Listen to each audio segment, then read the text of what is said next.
네, 한반도에 상륙한 제6호 태풍 카눈이 16시간에 걸쳐 우리나라를 관통했습니다. 변칙적인 경로로 북상해 한반도를 남에서 북으로 지나간 이례적인 기록을 남겼는데요. 피해 상황과 재난당국의 대처 등 자세한 내용 백승주 열린사이버대 소방방재안전학과 교수 모시고 알아보겠습니다. 어서 오십시오. 네, 6호 태풍 카눈 이례적인 특징을 가진 태풍으로 기록이 됐습니다. 통상적인 태풍 경로와는 조금 다른 경로로 우리나라에 왔고 또 느린 속도로 북진을 하면서 한반도를 관통하면서 피해를 줬거든요. 이런 이례적인 패턴이 이상기후, 기후변화 때문일 수도 있다라는 분석이 있습니다. 이 부분 어떻게 보셨는지요? 네, 중론으로 얘기할 수는 있지만 어떤 그 단정 짓기 전에는 여러 가지 사례가 축적이 돼야 되는데 예. 그 기상 전문가들의 말도 그렇지만 기상 관측 이후로 태풍에 처음 보인 경로잖아요. 예. 네, 그럼에도 이번에는 또 그 예측 모델링을 각 국가별로 하고 있는데 이게 방향이 지금 상당히 갈짓자라 그러죠. 이렇게 저 중국으로 타이베이 북쪽으로 해서 중국으로 들어갈 듯하다가 예. 실제로 그 영국에서는 그쪽으로 예상을 했었고요. 그러다가 방향을 틀어서 또 일본으로 갔고 또 유럽의 모델링에서는 또 일본으로 간다고 했었습니다. 예. 그러다 우리나라 모델링이 일주일 전 시점으로 보면 거의 정확하게 하게 됐는데요. 예. 그런 부분에서는 이제 그 전통적으로 북태평양 고기압이라고 하는 지도상으로 일본 뒤에 있는 태평양에서의 고기압 경계선을 따라서 오른쪽으로 약간 휘면서 올라가는 그런 형태의 태풍이 단지 이제 진입할 때 서해안이냐 남해냐 동해냐 이런 또 일본 쪽이냐 이랬었는데 예. 이게 방향을 완전히 틀어서 그 북태평양 고기압이 확장된 것은 분명하기 때문에 고온의 영향은 분명합니다. 그래서 기후변화라는 영향을 뭐 단정할 수는 없겠지만 예. 분명히 그렇게 생각하는 게 맞는 것 같습니다. 고온의 영향은 확실하다. 네. 또 굉장히 이례적인 생존 시간도 기록을 했습니다. 보통 평균적인 태풍의 수명이 5일 정도인데 네. 14일 정도 좀 이례적으로 오래 생존한 태풍으로 기록이 됐거든요. 그리고 또 상륙한 이후에도 세력이 줄지 않고 또 위력, 위세를 좀 계속해서 이어간 거, 이 점도 좀 특이하지 않습니까? 네, 그렇습니다. 이렇게 먼 길을 돌아오는 것처럼 경로도 길었고요. 예. 우리 태풍 속도가 이제 그 3시간 단위로의 예보를 보면은 시속 4km, 3km인 적도 있습니다. 그러니까 사람이 걸어가면 4km가 되거든요. 예. 근데 이제 내륙 지방에 올라오면서 시속 20km를 넘어가면서 거의 노멀한 속도를 거의 찾았는데요. 그럼에도 우리 중부 지방에서 정체 시간이 길었고 그리고 또 이 바닷물에서의 뜨거운 약간 1도가 상당히 높은 온도인데 예년보다 높은 온도의 바닷물에서 그만큼 수증기 열 에너지를 축적하면서요. 그래서 피해를 좀 오랫동안 날랐다. 그런 특이한 부분은 분명히 있습니다. 예. 카눈이 오늘 오전 6시쯤 북한 평양 남동쪽 80km 지점에서 열대 저압부로 약화가 됐는데 그러니까 오전 6시에 약화가 됐는데 그 이후에 오전에 서울 등 뭐 수도권 지역에 비바람이 내렸거든요. 이 점은 좀 카눈의 영향이 여전히 남아 있었다 이렇게 봐야 되는 겁니까? 그거는 분명합니다. 지금 현재 그 위성 사진으로 보면 예. 역시 그 태풍이 반시계 방향으로 돌다가 소멸이 되었다는 건 열대성 기압이 그 풍속이 잦아들게 되는 거거든요. 예. 그래서 강풍 반경을 15m/s로 예보를 하는데 17, 15m/s 미만이 됐기 때문에 소멸이 됐다고 하는 거지. 역시 비구름대 회전 방향은 있습니다. 그래서 우리가 이제 장마전선에서도 보면은 장마전선이 하나의 선으로 예보가 되지만 실제로는 위성 사진을 보면은 비구름이 뭉쳤다 풀어졌다를 반복하잖아요. 그래서 지금 태풍도 마찬가지로 예. 비구름이 장마전선처럼 일자는 아닌데 회전하면서 그 아랫자락이 서울 수도권 주변을 감싸고 있기 때문에 예. 강수량에서 일기예보를 지금 하고 있는데요. 좀 이렇게 우리 저 시민분들께서 좀 주의하실 부분은 뭐냐면 강수량이 이제 지금 3mm, 4mm로 좀 낮게 예보가 됩니다. 예. 이 서울 수도권 특히 상암 지역도 좀 걱정이 되는데 그런데 이제 그 중에서도 약간 시간당 3mm면 상당히 작은 양이잖아요. 이제 그럼에도 강풍이 불었다가 약해졌다가 비도 소나기처럼 확 왔다가 적게 왔다가 이렇게 되기 때문에 조금 이렇게 우비나 우산 같은 건 준비하실 필요가 있습니다. 예. 자, 특히나 이 대구 경북 지역을 관통을 하면서 굉장히 많은 비를 뿌렸거든요. 그러니까 아무래도 한꺼번에 많은 비가 집중이 되다 보니까 군위군에서 제방이 견디지 못해서 무너지면서 마을이 이제 침수가 되는 그런 안타까운 사고가 있었습니다. 물에 휩쓸린 주민이 사망했는데 관련해서 대피 안내가 너무 늦었다 이런 비판도 나오고 있거든요. 네, 대피 안내가 늦은 부분도 있었던 것 같고요. 그리고 또 말씀드린 대로 한 번도 그쪽으로 갔던 경로가 아닌 부분에서 정체가 많이 됐습니다. 예. 군위 지역 그 위로 안동 지역 그 주변 산세를 보면요.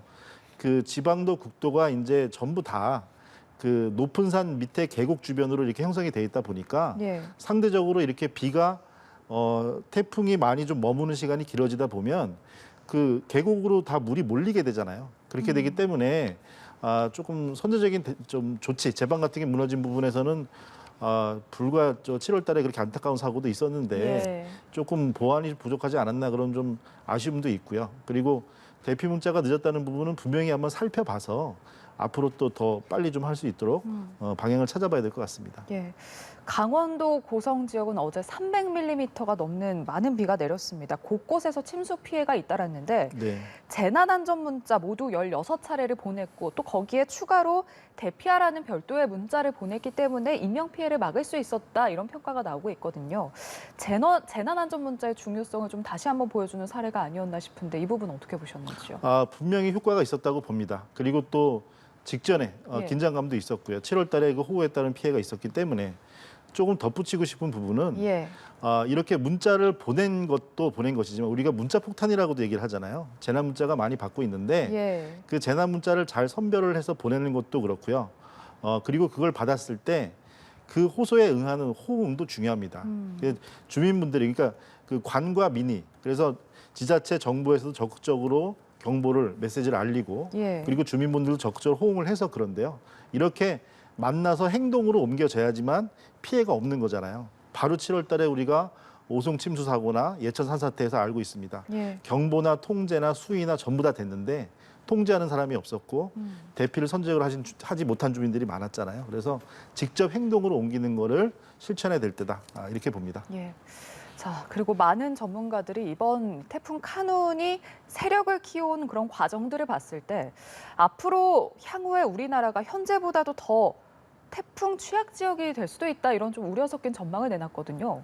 이 부분에 대해서 어떻게 생각하시는지요? 네, 그럼에도 이제 이번 카눈 같은 경우는 상륙할 때 사천지방 상륙할 때 강으로 상륙했다가 중으로 올라왔지만 예.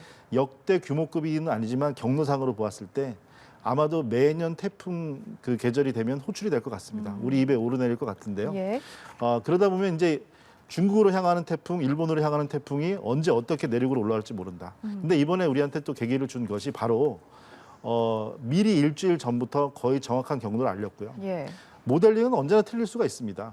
지금 최근에 호주에서 모델링을 보면 북한으로 올라가던 카눈이 내려온다고 예보한 적도 있었거든요. 예. 그래서 틀릴 수는 있지만 정확한 점을 찾아가니까 그 정보를 우리 시청자분들께서 잘 그때그때 실시간으로 찾으시고 이번처럼 잘 대응을 하시면 선제적인 대응이 있는데 피해를 많이 줄일 수가 있겠죠. 예. 그 방법이 분명히 재난의 강도는 높아지지만 대응의 수준이 높아지면 충분히 이겨낼 수 있습니다.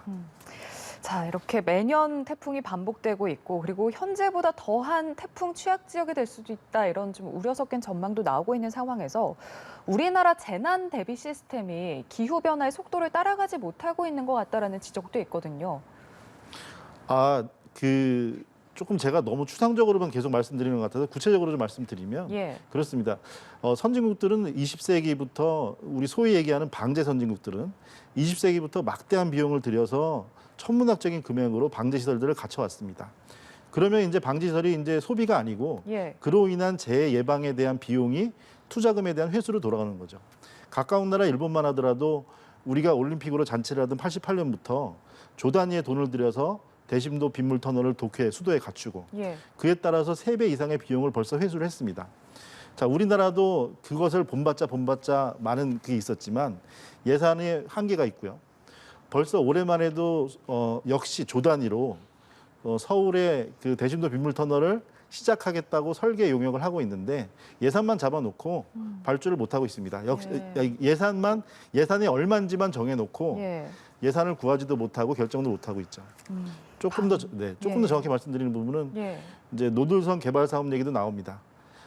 그 사업 참 좋은 사업인데 역시 조단위 사업입니다.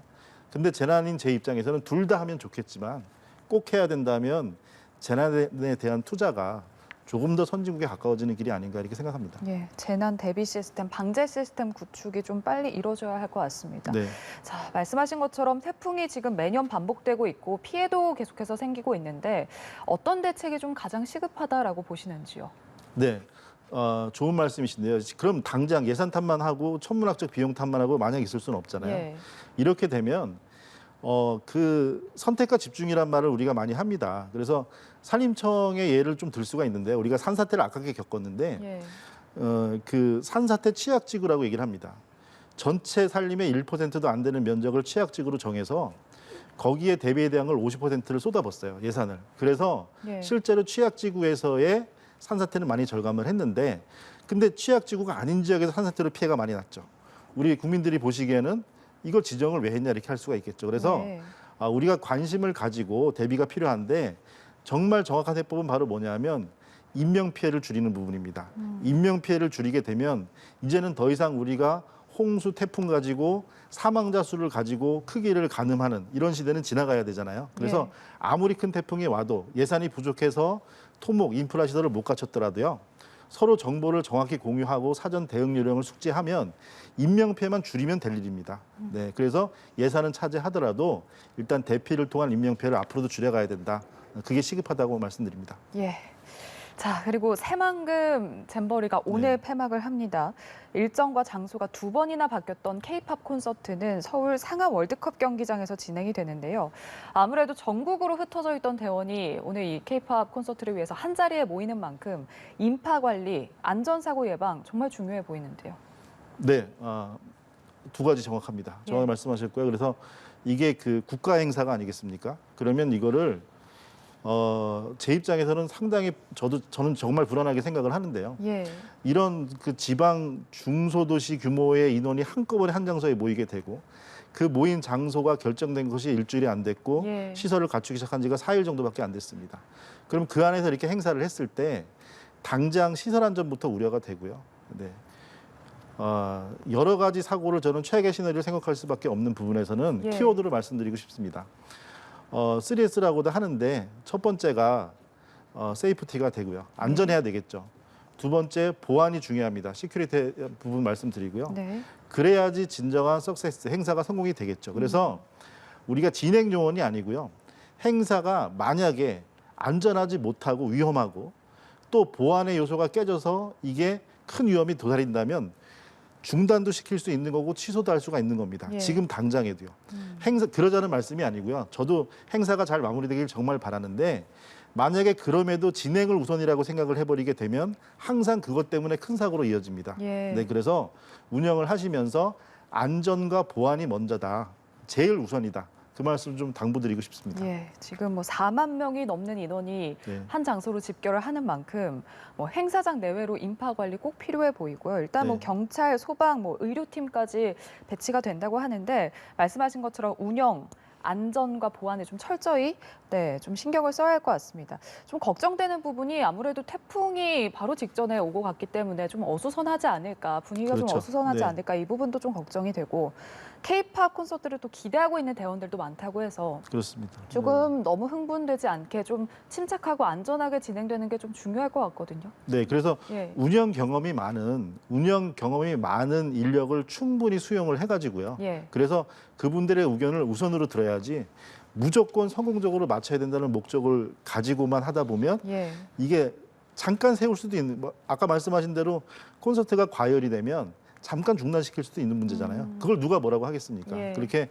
여러 운영의 묘가 있으니까 경험이 많은 분들의 그런 참여와 지원을 통해서 잘 마무리되길 바라겠습니다. 예, 우여곡절 있었지만 좀 마무리를 잘 하는 게 중요할 것 같습니다. 네. 끝까지 좀 안전하게 잘 마무리되기를 바라면서 오늘 말씀 여기까지 듣도록 하겠습니다. 백승주 열린사이버대 소방방재안전학과 교수와 함께했습니다. 고맙습니다. 감사합니다.